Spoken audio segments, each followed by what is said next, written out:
The New Orleans Saints quarterback battle is set to take on a whole new look this week. We had all that and a little bit of lagniappe for you on today's episode of Locked On Saints.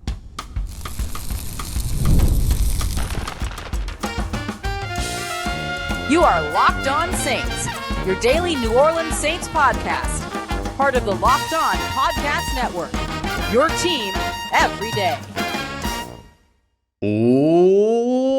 What is good, Who Dat Nation and Who Dat family? I am your host, your friend Ross Jackson, New Orleans native, your New Orleans Saints expert and credentialed member of the media covering those New Orleans Saints as a Saints beat writer over at LouisianaSports.net. And on today's episode of Locked On Saints, the preseason presents some players an opportunity to either sink or swim. I want to highlight the players that might have sunk a little bit after the Saints preseason loss up against the Los Angeles Chargers. We'll take a look at the Will Clapp update, what it means to the New Orleans Saints that he might be missing significant time with an injury, as reported by Nick Underhill over at New Orleans.football. And we're kicking everything off with the New Orleans Saints quarterback battle, which is sure to take on a whole new look going into this week as both players showed some good on Sunday. We got all that coming up for you on today's episode. We appreciate you very much for always being here with us and for making us your first listen, being an everydayer, and of course, checking us out here on the show, which is a proud part of the Locked On Podcast Network, your team every day. As we dive into today's episode, I want to highlight and take a look at a couple of different battles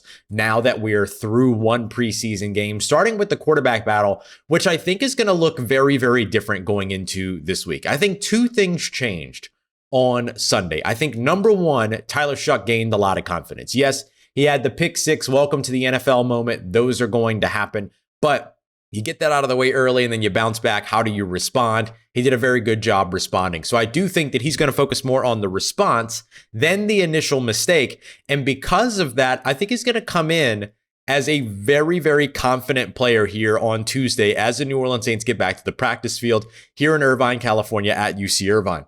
So that's number one. Number two, I think Spencer Rattler kind of is going to feel a little bit of heat coming up behind him at this point. I think that there was maybe a piece of that quarterback competition and a long stretch of that quarterback competition where Spencer Rattler was so clearly in the lead that now as things begin to sort of narrow a little bit after a strong performance in that preseason matchup, 15 of 22, 165 passing yards, passing touchdown, interception as well, couple of sacks, but all together and all told, what's going to be viewed by the New Orleans Saints as a positive day by Tyler Shough. Listen to how I say that. What's going to be viewed by the New Orleans Saints as a positive day for Tyler Shough. I agree that it was a positive day for Tyler Shough, but most importantly, regardless of what anybody else thinks, the Saints think that that was a very positive day for Tyler Shough. That is going to apply some heat, some pressure to Spencer Rattler, who has been sitting comfortably, not comfortably, right? He's been busting his butt, but who's been sitting comfortably with a nice, comfortable gap between him and Tyler Shough when it comes to this quarterback situation. And if we go all the way back to before the Saints hit any practice fields, before mini camps, before OTAs, before training camp ever started, all that, one of the things that I said was that if Spencer Rattler is going to win this job and be the week one starter, he has to win it decisively. So now the charge will be on when it comes to Spencer Rattler that he can't just hold on to a lead. He now has to extend that lead in order to keep enough distance between him and Tyler Shough to keep the New Orleans Saints from just going, you know what? Rolling with Tyler Shough, opportunity to figure out what you got there. This has been something we've been talking about all offseason. And a lot of folks have said, hey, Tyler Shough's got to earn it, all those other things. That's absolutely right. But here's the thing. He is earning it.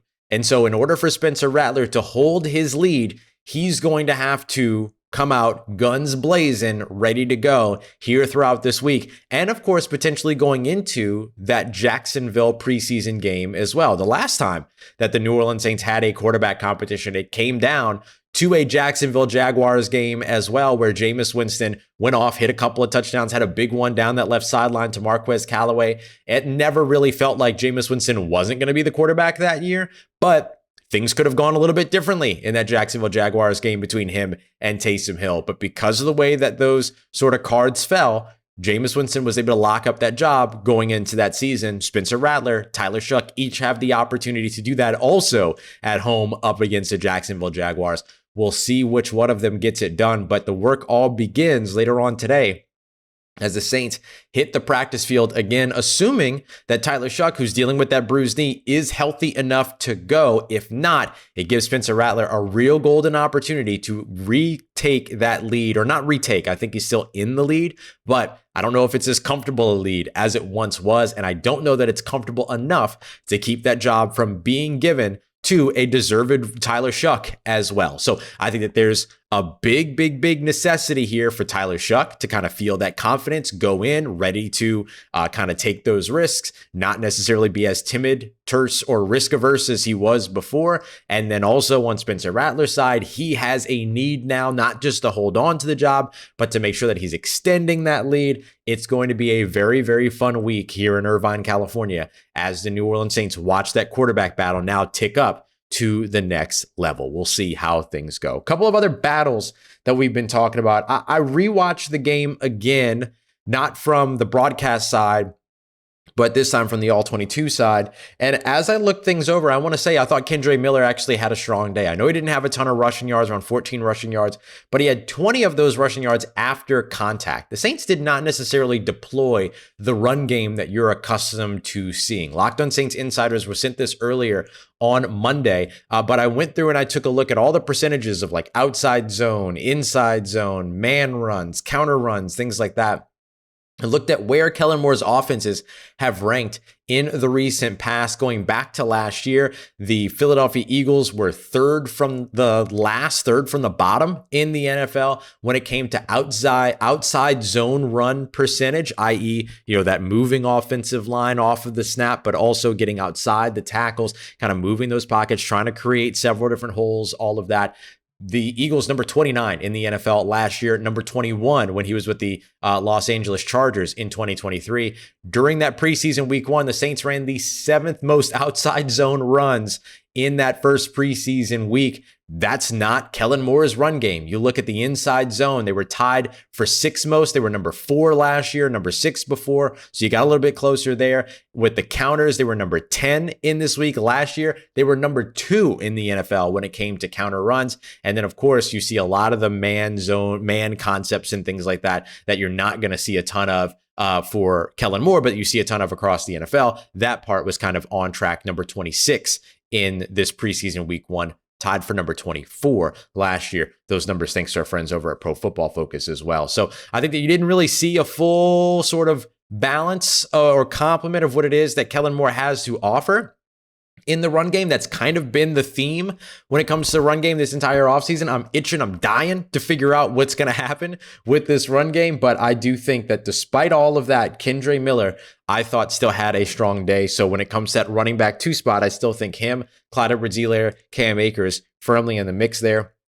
We highlighted how great and fun Velus Jones Jr. was to watch. He obviously deserves to be a part of that conversation as well, but probably not going to be the RB2 guy. It feels like Julian Blackmon has continued to, sometimes you can tell who's winning a battle by who doesn't see a lot of snaps. Julian Blackmon didn't see a ton of snaps. And so because of that, that kind of gives you the indication that he is absolutely holding on to that top safety role. And just like we expected with Danny Stutzman not participating in that 66-play scrimmage, he participated a lot on Sunday. So he feels like he's one of those guys that's right there, right behind Pete Werner, right behind Demario Davis in that linebacker spot. No questions asked at kicker. You know where all that is. And we'll continue to see where things flesh out when it comes to that 4th wide receiver, 5th wide receiver spot, but obviously Mason Tipton making his presence known. Coming up next, I want to take a look at what's going to happen on the New Orleans Saints offensive line, especially with Will Clapp expected to miss some time. We got that coming up for you next as we continue on with today's episode of Locked On Saints, part of Locked On Podcast Network, your team every day.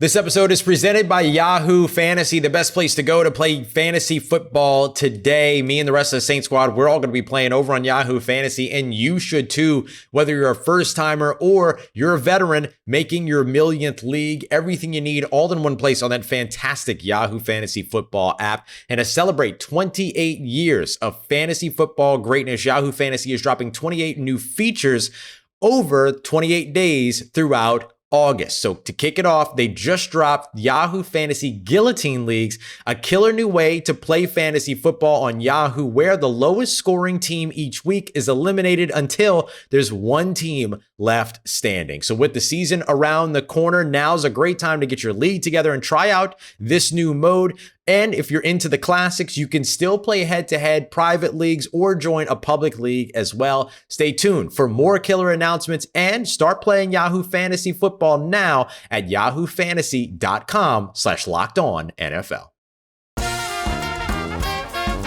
All right, family. New Orleans Saints offensive linemen have had a lot of trouble staying healthy over the course of the recent past, and that doesn't look like a trend that's ready to be bucked just yet. The Saints have already lost Nick Saldiveri for the season. They lost Landon Young to a minor injury, but it kept him out of the preseason game. Then the Saints saw two other offensive linemen leave with injuries, Will Clapp as well as Trevor Penning, during the preseason game. A lot of reports around Trevor Penning are saying that he, carted off, but walked fine up to the cart. We'll see. Maybe it was just precautionary.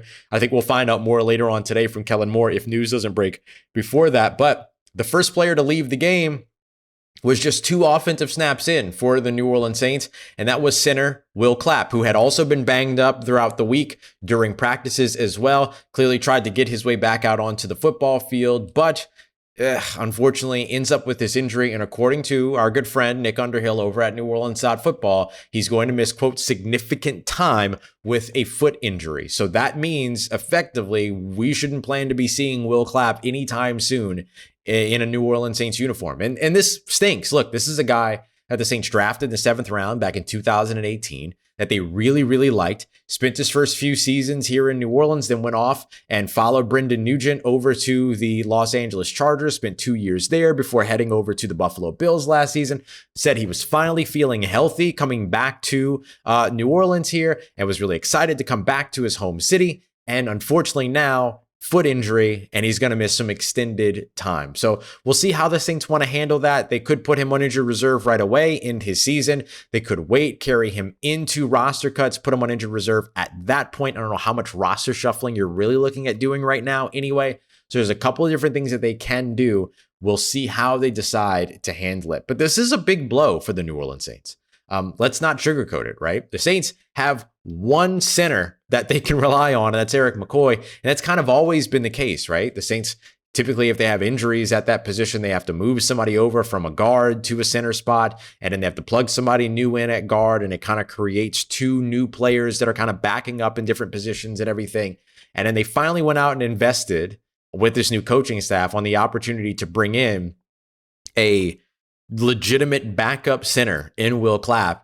And then unfortunately this happens. Now, I'm going to be honest, Will Clapp was not having the strongest camp either. Lots of errant snaps, rolling the ball on the ground, things like that, like snaps and everything. Snap exchanges have been tricky all throughout New Orleans Saints camp. And Will Clapp was a part of that number, but he's still one of those players that you thought, okay, well, he'll get past that. He's a veteran, not a big deal. He's going to be able to contribute to this team. He was a lock to make the roster, all those other pieces. But now dealing with this foot injury, who knows what happens with him? Is his season over? Is his season going to just take a little bit longer, a lot longer to get started? We'll see how that all develops. But the Saints didn't really have any good, reliable centers behind Will Clapp to rely upon going back to the lifespan of training camp thus far. Guys like Kyle Hergel struggled there. They had signed Shane Lemieux again after he played center for the team last year and actually played it pretty okay. But he's played mostly at guard instead. And so it was Torricelli Simpkins, the undrafted free agent rookie that came in, number 68, coming in and playing center. Last time that he played center was during his days out at North Carolina Central back in 2023. Spent 3 years there, played center all 3 years.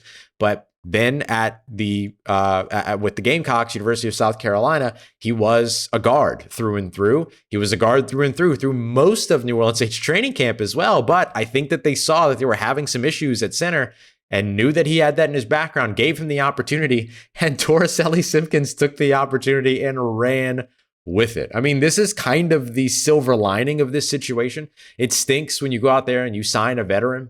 You hope that you're going to be able to get him into the season, that he's going to be able to contribute to you, that he's going to be part of the the rising tide that raises all ships, and he's going to be that guy that's going to be able to help you out behind Erik McCoy. And then to simply lose him to injury stinks for him. It stinks for the Saints too. But to have a guy like Torricelli Simpkins just step in and play 97% of snaps in a preseason game, 97% of snaps. He basically played every snap but two. Saints were in 66 offensive plays in this game, and it had a few, no plays and things like that. I think they made it up to 69, but they had a few no plays. But he played every single one of those snaps, with the exception of the two first snaps of the game, and played extremely well in the process. Did not have many issues that I noted when it came to snap exchanges, no fumbled snaps, anything like that. And he allowed a pressure at a very, very early point in the game on a 3rd and 19 that still got completed from Spencer Rattler to Brandon Cooks for 10 yards, and had a great game after that as well. So Torricelli Simpkins deserves a lot of love. I know I gave him some flowers yesterday, but deserves a lot of love for his ability to be able to come in, take on that role, be a guy that just started to kind of be re-implemented in that role, and play 97% of the offensive snaps, and do so well, do so valiantly, and do so making himself look and putting himself in conversation as an asset. Torricelli Simpkins all of a sudden sounds like he could make a roster. Like if he does that again, going up against the Jacksonville Jaguars, if he plays, let's say Erik McCoy gets a start there, plays a series or two, and then Torricelli Simpkins comes in for 4 or 5 series and he looks good, I'm putting Torricelli Simpkins immediately on the 53-man roster as a part of the projection, because assuming Landon Young's okay to go, assuming Trevor Penning is okay to go, you have your top 7, that's your starting 5, and then of course you have Dylan Radunz, who struggled, we'll talk about him in a little bit, struggled at tackle, but is going to play a lot better on the interior. You're going to have Landon Young, who can play out there on the tackle spot for you. And then if you're looking for that 8th guy, bang, there's Torricelli Simpkins, all of a sudden the undrafted free agent that could potentially make the roster. And I have not put a lot of undrafted free agents from this class in position to make rosters. I thought Easton Kilty was going to be the guy that could potentially have that. He hasn't really stood out to me in that way. Torricelli Simpkins comes out, gets an opportunity, goes gangbusters on it. Jasheen Davis is maybe the other guy. But outside of that, there's not a lot of these undrafted free agents that are really tempting anybody for roster spots right now, with the exception of the 2 that I just named. And Torricelli Simpkins is going to be a very recent one of those guys because of his incredibly impressive performance coming in relief of Will Clapp during that preseason game. Excellent stuff for him. Stinks to lose Will Clapp, but the Saints might have found something, a silver lining right behind, to help out at that center position should there be any additional injuries during the season there where you absolutely don't want to see them. The Saints can have their quarterback battle all that they want to have, but if you lose Erik McCoy or you lose people on that starting offensive line, it's going to be a really, really tough time, no matter if it's a number 6 or a number 2 in that jersey behind center. And so a guy like Torricelli Simpkins makes things a little bit more palpable if he can continue this performance. All right, coming up next, 3 players that did not help themselves in their preseason matchup, including Isaiah Foskey, who got the opportunity to sink or swim and might be sinking. We got that coming up for you next as we continue on with today's episode of Locked On Saints, part of Locked On Podcast Network, your team every day.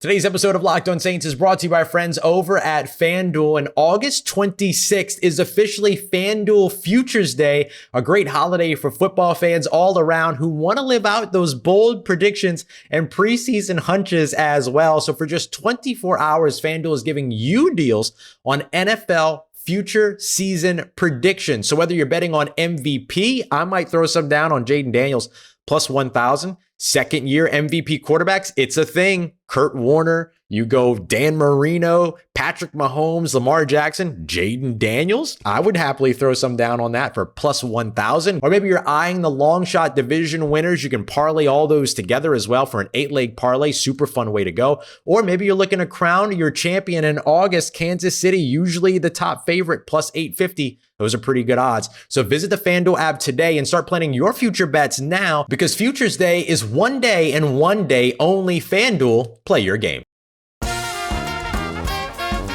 Let's get it, Who Dat Nation. I thought that there were 3 New Orleans Saints that either got the opportunity to sink or swim and sank, or didn't really fully get an opportunity at all. I want to start off with a player that it is very easy to say sank on Sunday. And it stinks because the expectation levels have been high around this player. And that, of course, is Isaiah Foskey, who appeared in 44 defensive snaps. That's 72% of the snaps that were played on Sunday up against the Los Angeles Chargers, and did not record a single hard line stat. No tackles, no sacks, no hurries, no pressures, nothing like that. He was accredited with an assisted tackle, and he was credited with 2 missed tackles by our friends over at Pro Football Focus. And so a very, very challenging day there for Isaiah Foskey. I think there's one thing to go out there and like play your heart out and maybe have some bad plays here and there. He had a really, not so great run rep on the touchdown towards the end of the game,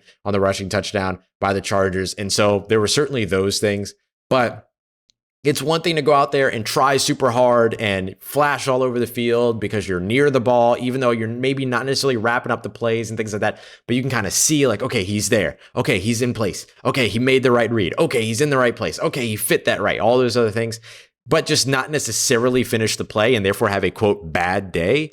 But for Isaiah Foskey, what we saw was a day of inactivity. And I think that is the thing that is going to be most distressing for a lot of people that are watching a second round pick go out there. Now, listen, I'm not trying to disparage Isaiah Foskey. I have the great pleasure of watching how hard Isaiah Foskey works. I know what he was coming out of Notre Dame as the Notre Dame sack leader and everything. But if it doesn't translate, it simply doesn't translate. It's not mean to tell the truth, right? It's not rude to tell the truth. And so I'm trying to be sort of as balanced about this as possible, but it's going to come off sounding negative because the day in its truth was a negative day for Isaiah Foskey. And it's as simple as that.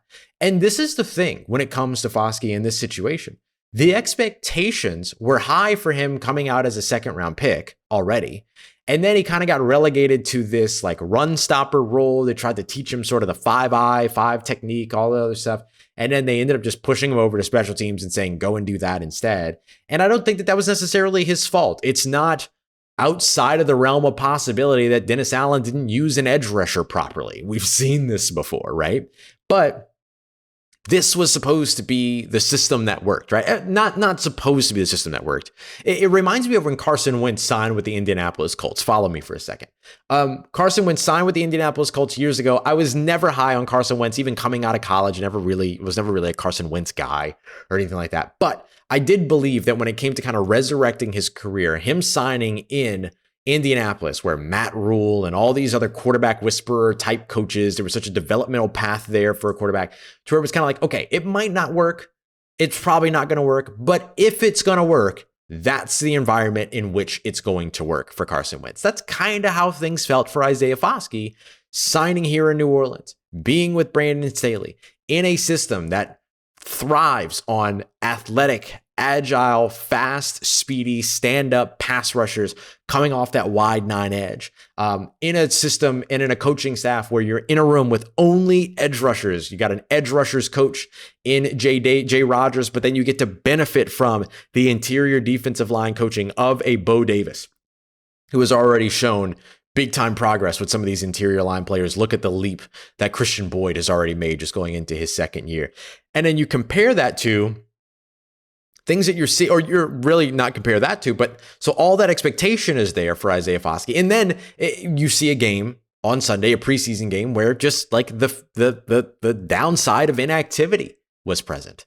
And so it just simply is what it is around him, but it's tough. It reminds me of watching a first round pick and Marcus Davenport get immediately eclipsed by an undrafted free agent in Carl Granderson. And now we're watching Isaiah Foskey, who was a second round pick in 2023, that is now being eclipsed by guys like Jashean Davis in training camp. Fadil Diggs, the 7th round pick in this year's draft class. Chris Rumph, a new signing that's got familiarity with Brandon Staley. So maybe things work to his advantage a little bit. I get that, but man, just not what you expect to see from a second round pick that was supposed to come in to help to revitalize your pass rush and help you against mobile quarterbacks and all those other things. It just wasn't there on the field on Sunday. And so Foskey's got to kind of get things rolling for himself pretty quick, because that 53-man roster cut down is coming down quickly. And a second round pick, that's not going to be enough to guarantee him a roster spot. He's got to show something. So we'll see where things go for him. Next up, number 2 on the list, going over to the offensive side of the football, Dillon Radunz.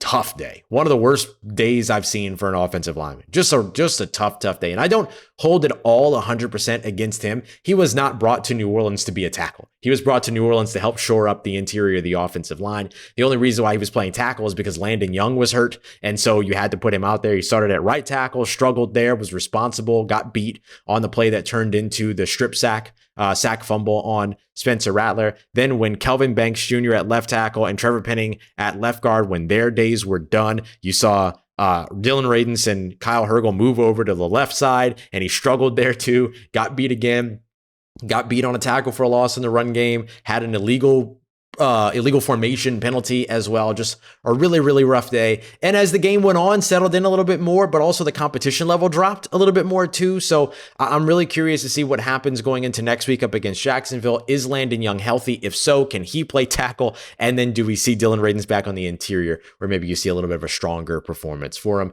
And then finally, a guy that I don't necessarily think had the bad day, but didn't necessarily get a lot of opportunities to sink or swim either, was wide receiver Donovan Peoples-Jones. Donovan Peoples-Jones only saw about 9 snaps. And that was way, way, way less than some of his other wide receiver colleagues. And so I'm curious to see if maybe he gets more opportunities in the future. At 6'2", 215, 220 pounds, he's somebody that has that physical frame that the Saints could absolutely use. He's not 6'3", 6'5", whatever, but he's got a physical frame that could be utilized in the blocking game and as a big-bodied physical wide receiver. Didn't get an opportunity to showcase that. Will he, as things continue to move forward? So we'll continue to track those progresses. And of course, we'll be back later on today live to break down New Orleans Saints training camp as they get back on the field here in Irvine. And don't forget, you can also come and catch us every Monday through Friday at 10 a.m. and 5 p.m. Central Time over on the Gulf Coast Sports and Entertainment Network. We appreciate you very much, as always, for making us a party day part of your routine, for saying yes to me and the show. If you see me, please say hi. If you need anything else around your New Orleans Saints in between these episodes,